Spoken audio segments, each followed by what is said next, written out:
Texas A&M is getting pushback this morning as their spring semester starts. It comes as the university removed or modified some courses in its catalog while reviewing dozens of others that involve race and gender ideology. GMAT's Marshall Farmer joins us now to explain why some of those classes are being removed and how one Texas A&M professor is responding. Marshall?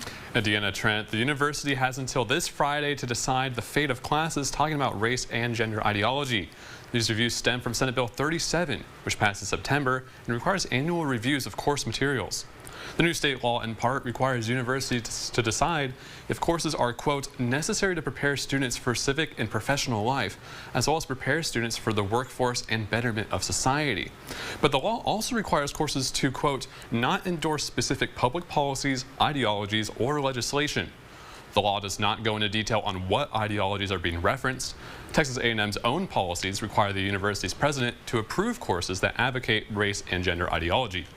In emails obtained by the Texas Tribune, administrators told faculty last week that around 200 different courses in the College of Arts and Sciences could be impacted.